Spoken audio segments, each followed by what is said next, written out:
Hello, hello. Welcome to another video here on Lissa's Raw Food Romance. My name is Lissa, and I've been following a raw diet since 2014. Today is going to be our last video in our Why I Don't video series. And this topic is why I don't do food combining. So if you're interested in knowing why, please stay tuned.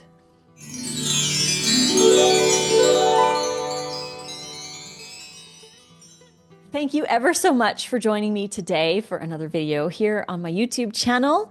I appreciate you being here, and if you are enjoying these videos and the daily videos, please consider checking out all the other resources we have for you in the description box below. We've got a link to our school community where we do our live raw food classes. You can join Nate and I in the kitchen and make food with us, or just watch us and ask your questions and hang out. It's a blast. You can watch all the previous replays. There's over 50 replays in there. There's a lot of content, so you can come, stay as long as you like, and enjoy all the stuff we have for you there. We also have the link to our ebooks. We have 30 ebooks now, over 1,000 raw food recipes, oil-free. Everything is 40% off with code RAWFOOD40 at checkout at payhip.com/rawfoodromance. And we also have a link to our Amazon store with our favorite things, kitchen tools and stuff like that. And we have the link to our app. We have a meal planning app. Yes, we do. Generates, a weekly plan for you and a grocery list and all kinds of stuff. There's articles in there too. So it's a great resource as well at rawfoodromance.com. So head on down there and check those out, and we will dive into today's video, why I don't food combine. Now, just before I begin, I don't want anyone to think that I'm anti-food combining, because I believe that it does have a place. However, I don't believe that it's a blanket statement for everyone for every stage of their life forever. So I don't follow food combining because I don't need to. I don't want to. And I have a very, very strong microbiome, and I can deal with a lot of different food combinations. So I don't worry about it. Now, when I first went raw, I would see the food combining charts, and it was very overwhelming. I didn't want to restrict certain things or avoid certain things. And I was trying to break away from food rules. I really just wanted to follow, the main things. I wanted to make sure I was eating enough. I wanted to be vegan. I wanted to be raw. I want to make sure that I get variety and do low fat. Those were really the only things that I concern myself with. I didn't want to add all these other rules onto my plate.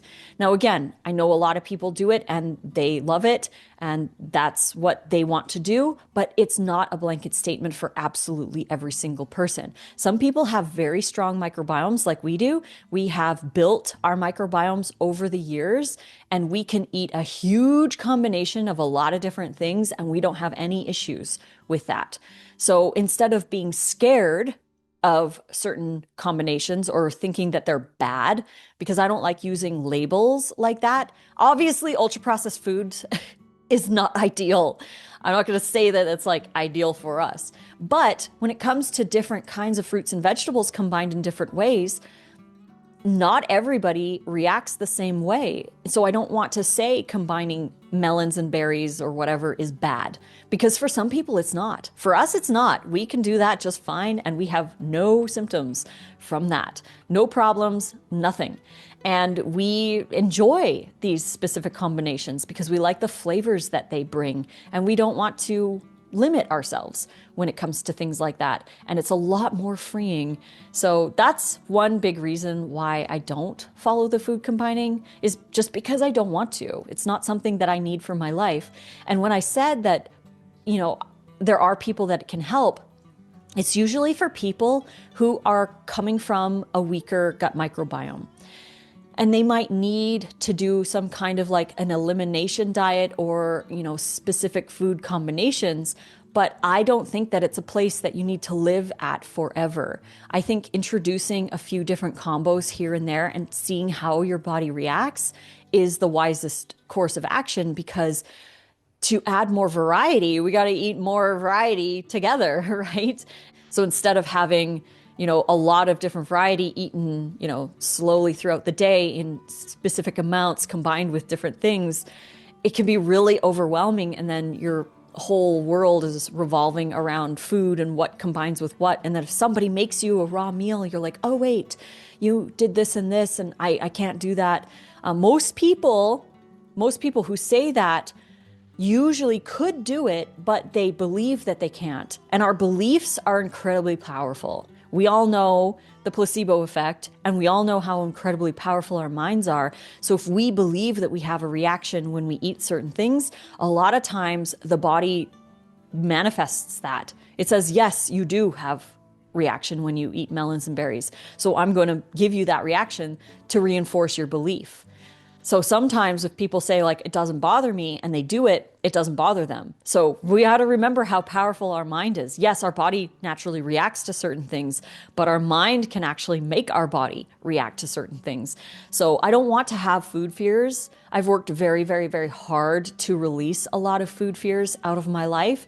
And I prefer to have the food freedom of eating whatever. Now, again, if you eat a specific combo of foods and it doesn't agree with you in that combination, then it's a rule for you, not a rule for everybody. Because I don't need to, and a lot of people don't, but maybe it is for you. Maybe you have an issue with those combinations. Maybe you don't have the gut microbiome yet to, deal with that kind of a combination. So yeah, the only, I would say, not rule, but guide that I tend to follow and have always strived to follow. Now, I don't follow it all the time because, again, food freedom. If I eat this combination, I eat it and I don't worry about it. But it would be straight fruit and straight fats. So things like raw desserts that are like fat and fruit, I try to avoid that because I do feel a little more sluggish after eating it. So it wouldn't necessarily be fully like a food combining reason. It would be more, for, in my mind, more of an insulin issue than necessarily like a digestive issue. And my digestion is so strong. I can eat all different kinds of combinations. So when I do eat something like fat and fruit together, I do notice, a little bit more sluggishness. But that's when I do just fruit and fat, just the two of them together. A lot of people will say, well, Lissa, you use dates and cashews in a dressing, in a salad. And in those cases, for some reason, it's like the greens and the vegetables in the salad kind of negate the fact that you combine some fat and fruit for the dressing. So I have never had any issues with the fat and fruit in a salad. And I think it's because of the wide variety of different fibers that are in the salad, the giant amount of combinations that are in the salad that help with that. And I still feel energetic and I still feel good. I still have great digestion. So I don't worry about those combinations. Really, the only guide would be, to make sure not to have those as often as possible, even though we do. Like I said, I prefer to have food freedom than food fears, and I want to really enjoy that. But if, again, this is not shaming anyone who follows food combining, because if it works for you, then that's cool. But I don't think that it has to be a blanket statement for every single person who goes on raw. And some people might need to do that in the beginning, but they can slowly add more variety and more combinations and test out their body and be consistent with it so that their body is like, oh yeah, okay, now I'm good with that combination.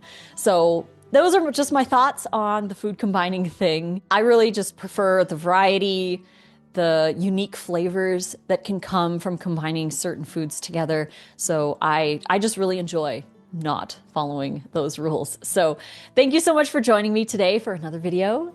And we will be back tomorrow. We'll be back to answering some questions and other topics in future videos. And soon I am releasing my perimenopause book called Pause Please. It's a raw vegan perspective on perimenopause. So I'm going to talk about that in that book.